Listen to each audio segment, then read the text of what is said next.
Welcome to my channel. কেমন আছো তোমরা? আশা করি ভালো আছো। আজ আমরা পড়ব ভারতীয় পার্লামেন্টের কিছুটা অংশ, বিশেষ করে রাজ্যসভার গঠন এবং লোকসভার গঠন অংশটা আলোচনা করব। তাহলে ভারতীয় পার্লামেন্ট পড়তে গেলে আগে আমাদের জানতে হবে পার্লামেন্ট কি, পার্লামেন্ট কাকে বলে। দেখো, ভারতীয় সংবিধানের পঞ্চম অংশে ভারতের কেন্দ্রীয় আইনসভাকে পার্লামেন্ট বলে অভিহিত করা হয়েছে। অর্থাৎ ভারতের যে কেন্দ্রীয় আইনসভা, সেই কেন্দ্রীয় আইনসভাকে পার্লামেন্ট বলে। সংবিধানের ৭৯ নম্বর ধারা অনুযায়ী রাষ্ট্রপতি এবং পার্লামেন্টে দুটি কক্ষ নিয়ে ভারতের কেন্দ্রীয় আইনসভা গঠিত হয়েছে। অর্থাৎ পার্লামেন্টে দুটো কক্ষ থাকবে, একটা হচ্ছে উচ্চ কক্ষ। উচ্চ কক্ষের নাম কি? পার্লামেন্টের দুটি কক্ষের মধ্যে উচ্চ কক্ষের নাম হচ্ছে রাজ্যসভা আর নিম্ন কক্ষের নাম হচ্ছে লোকসভা। তাহলে যদি জিজ্ঞাসা করা হয় পার্লামেন্টের কটি অংশ, আমরা সহজভাবে বলতে পারি পার্লামেন্টের 3টি অংশ রয়েছে, যথা রাষ্ট্রপতি এবং দুটি কক্ষ। কি কি? উচ্চ কক্ষ রাজ্যসভা, নিম্ন কক্ষ লোকসভা। এবার দেখে নাও রাজ্যসভার গঠন আর লোকসভার গঠন।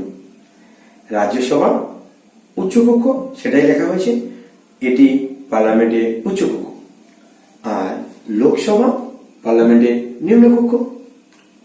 এবার যদি জিজ্ঞাসা করা হয় রাজ্যসভা কতজন সদস্য নিয়ে গঠিত, রাজ্যসভা অনধিক ২৫০ জন সদস্য নিয়ে গঠিত হতে পারে।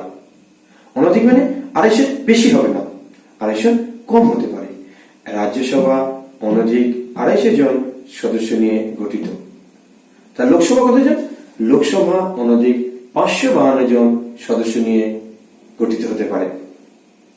এবার দেখো, যদি বলা হয় ২৫০ জনের মধ্যে রাষ্ট্রপতি কতজনকে মনোনীত করবে, অর্থাৎ রাজ্যসভায় অনধিক ২৫০ জন, সেই ২৫০ জনের মধ্যে ১২ জন সদস্যকে রাষ্ট্রপতি মনোনীত করেন। ওদিকে লোকসভা রাষ্ট্রপতি প্রয়োজন মনে করলে ৫৫২ জনের মধ্যে, অনধিক ৫৫২ বলা হয়েছিল, সেটাই অনধিক ৫৫২ জনের মধ্যে ২ জনকে মনোনীত করতে পারে। তাহলে রাষ্ট্রপতি রাজ্যসভায় ১২ জন, লোকসভায় ২ জন। এবার যে মধ্যে বলা হয় যে ১২ জন কোথায় কি কি কোয়ালিটি দরকার, এই ১২ জন যারা থাকবে তাদের কি পারদর্শী হতে হবে, কোন বিষয়ে পারদর্শী হতে হবে?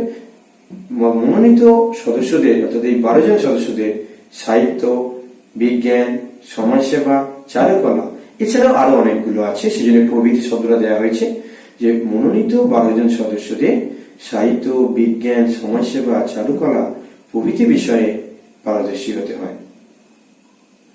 ২৫০ থেকে ১২ বাদ দিলে ২৩৮। তাহলে ২৩৮ জন কোথা থেকে আসবে? এই অবশিষ্ট ২৩৮ জন সদস্য অঙ্গ রাজ্য এবং কেন্দ্রশাসিত অঞ্চলগুলি থেকে পরোক্ষ ভোটের মাধ্যমে পরোক্ষভাবে নির্বাচিত হন। ওদিকে কতজন ছিল? ৫৫২ লোকসভার অনধিক ৫৫২ ছিল, তার মধ্যে ২ জন রাষ্ট্রপতি প্রয়োজন মনে করলে মনোনীত করবেন। এই ২ জন কি হবে? এই ২ জন সদস্যকে ইঙ্গ ভারতীয় হতে হয়, অর্থাৎ ইঙ্গ ভারতীয় এই ২ জন।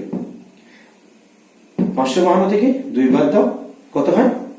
৫৩০ প্লাস ২০, অর্থাৎ ৫৫০। তাহলে ৫৫২ থেকে ২ জন বাদ দিলে ৫৫০ হয়। এই ৫৫০-এর মধ্যে ৫৩০ জন আসে অঙ্গরাজ্যগুলি থেকে নির্বাচিত সদস্য, অনধিক হবে ৫৩০, এবং কেন্দ্রশাসিত অঞ্চল থেকে অনধিক ২০ জন। তাহলে যোগের হিসেবে বুঝে নাও, ৫৩০ অঙ্গরাজ্য, ২০ জন কেন্দ্রশাসিত অঞ্চল, ৫৩০ আর ২০ ৫৫০, ২ জন ইঙ্গ ভারতীয় ৫৫২। এদিকটা দেখে নাও রাজ্যসভায় কত? রাজ্যসভায় কেন্দ্রশাসিত এবং অঙ্গরাজ্যগুলি থেকে ২৩৮ জন, ১২ জন মনোনীত, ২৩৮ প্লাস ১২ সমান ২৫০। এবার দেখো বর্তমানে রাজ্যসভার মোট সদস্য সংখ্যা কত? বর্তমানে রাজ্যসভার মোট সদস্য সংখ্যা হলো 245 জন, অর্থাৎ অনধিক 250, যেখানে ছিল 250 থেকে 5 কম। এদিকে দেখো অনধিক 552 জন, 552 জন থেকে 7 কম, অর্থাৎ বর্তমানে লোকসভার সদস্য সংখ্যা আছে 545 জন। এই 545 জনের মধ্যে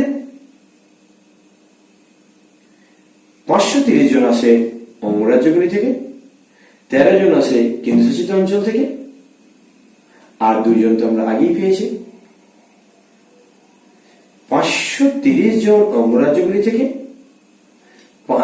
এখানে কেন্দ্রশাসিত অঞ্চল থেকে আসার কথা ছিল যে অনধিক, যদি 552 করতে হয় তাহলে 20 জন হতো, 7 জন কম। তো 552 থেকে 7 জন কম মানে 545 জন বর্তমানে লোকসভা সদস্য সংখ্যা।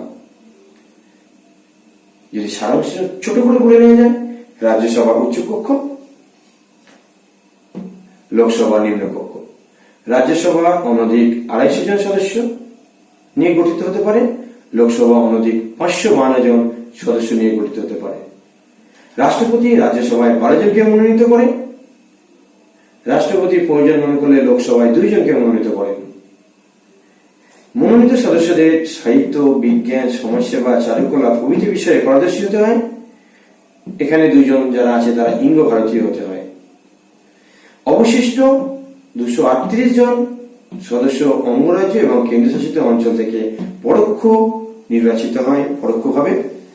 ওখানে অঙ্গরাজ্যগুলি থেকে নির্বাচিত সদস্য অনধিক 530 বেশি নয়, এবং কেন্দ্রশাসিত অঞ্চল থেকে অনধিক 20 জন, অর্থাৎ 20 জনের বেশি নয়। বর্তমানে রাজ্যসভার মোট সদস্য সংখ্যা 245, বর্তমানে লোকসভার সদস্য সংখ্যা 545। এর মধ্যে 530 জন অঙ্গরাজ্যগুলি থেকে, 13 জন কেন্দ্রশাসিত অঞ্চল, আর 2 জন মনোনীত। সংবিধানে 84তম সংবিধান সংশোধন হয় 2001 সালে। সেই 84তম সংবিধান সংশোধনের মাধ্যমে 2026 পর্যন্ত, 2026 খ্রিস্টাব্দ পর্যন্ত এই সংখ্যা অপরিবর্তিত রাখা হয়। ওদিকেও দেখো 84তম সংবিধান সংশোধনের মাধ্যমে 2026 খ্রিস্টাব্দ পর্যন্ত এদের সদস্য সংখ্যা, এই সদস্য সংখ্যা অপরিবর্তিত রাখা হয়। এবার যদি বলা হয় রাজ্যসভা সদস্যরা কয় বছরের জন্য নির্বাচিত হয়, রাজ্যসভা সদস্যরা 6 বছরের জন্য নির্বাচিত হন। প্রতি 2 বছর অন্তর 1/3 অবসর গ্রহণ করেন, এবং ওই অতগুলো সংখ্যা, অর্থাৎ যতগুলো সংখ্যা অবসর গ্রহণ করে ঠিক ততগুলো সংখ্যা পুনর্নির্বাচিত হয় নতুন ভাবে। সাধারণত লোকসভার সদস্য কত বছরের জন্য? সাধারণত লোকসভার কার্যকাল 5 বছরের জন্য। তবে হ্যাঁ, মেয়াদ শেষ হওয়ার পূর্বে রাষ্ট্রপতি এই লোকসভা ভেঙে দিতে পারে। আবার জরুরি অবস্থা যদি ঘোষিত হয় 1 বছরের জন্য মেয়াদ বৃদ্ধি করতে পারে, তখন 5+1 অর্থাৎ 6 হয়ে যাবে। নির্বাচনটা দেখো, নির্বাচনটা বুঝে নাও যে এই যে সদস্য সংখ্যাগুলো দেখতে পেলাম, এরা কিভাবে নির্বাচিত হয়। প্রতিটি অঙ্গরাজ্যে বিধানসভার নির্বাচিত প্রতিনিধিরা একক হস্তান্তরযোগ্য ভোটের ভিত্তিতে সমানুপাতিক প্রতিনিধিত্বের নিয়ম অনুযায়ী রাজ্যসভার প্রতিনিধিদের নির্বাচন করেন। তাই রাজ্যসভার এই যে কথাটা বলা হলো একক হস্তান্তরযোগ্য ভোটের ভিত্তিতে, এটা আবার একটা বিষয় আছে, বুঝতে হবে, পরে যদি সময় পাই আলোচনা করে দেওয়া যাবে। যে একক হস্তান্তরযোগ্য ভোটের ভিত্তিতে সমানুপাতিক প্রতিনিধিত্বের নিয়ম অনুযায়ী রাজ্যসভার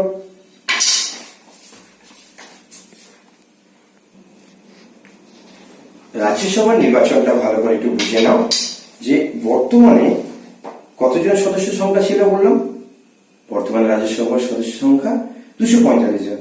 এই 245 জন কিভাবে নির্বাচিত হয়? প্রতিটি অঙ্গরাজ্যের বিধানসভার নির্বাচিত প্রতিনিধিরা একক হস্তান্তরযোগ্য ভোটের ভিত্তিতে সমানুপাতিক প্রতিনিধিত্বের নিয়ম অনুযায়ী রাজ্যসভার প্রতিনিধিদের নির্বাচন করেন। প্রতিটি কেন্দ্রশাসিত অঞ্চল থেকে রাজ্যসভার প্রতিনিধি নির্বাচনের জন্য একটি করে নির্বাচক সংস্থা আছে। সেই নির্বাচক সংস্থা গঠিত হয়।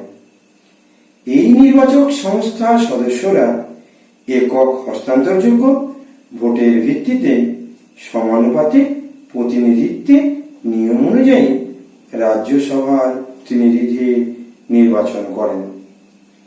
যেটা বারবার বলছি যে একক হস্তান্তরযোগ্য ভোটের ভিত্তিতে সমানুপাতিক প্রতিনিধিত্বে, এটা আলাদা করে আরেকটা ভিডিও করতে পারলে ভালো হয়, যদি পরে সময় পাই করে দেব। এটা বোঝার আছে, ওটার নিয়ম একটা। তাহলে নির্বাচনটা রাজ্যসভা কিভাবে হলো?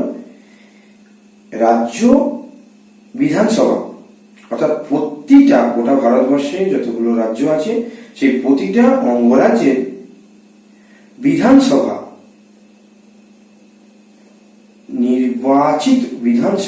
নির্বাচিত।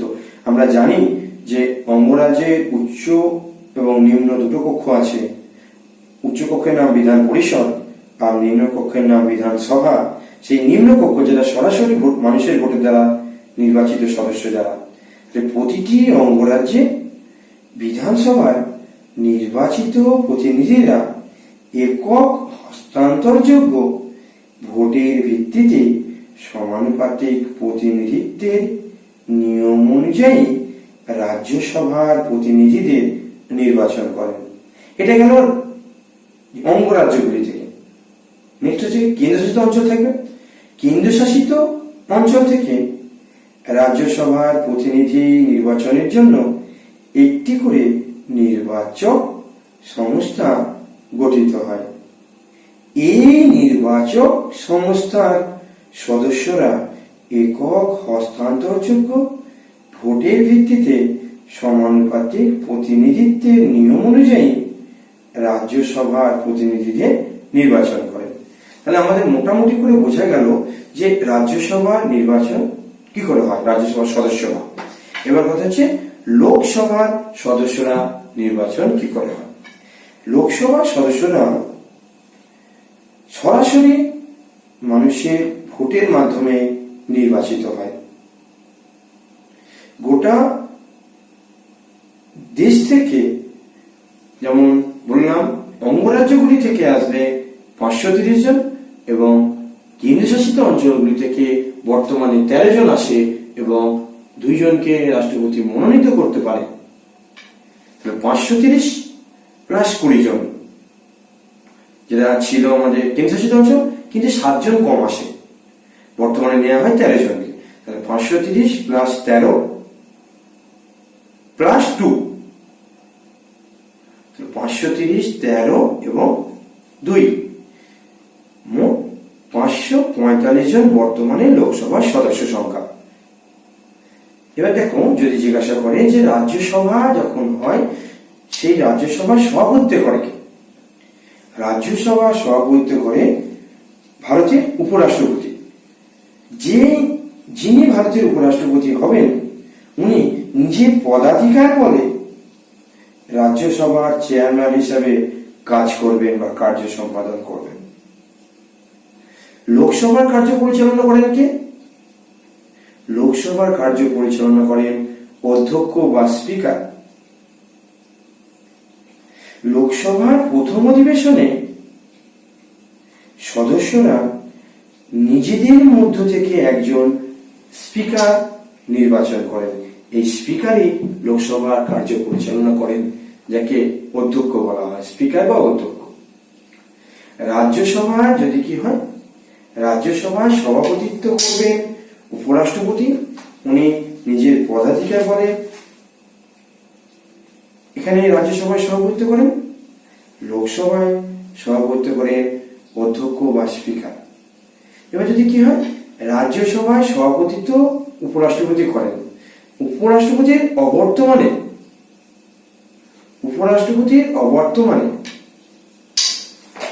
উপসভাপতি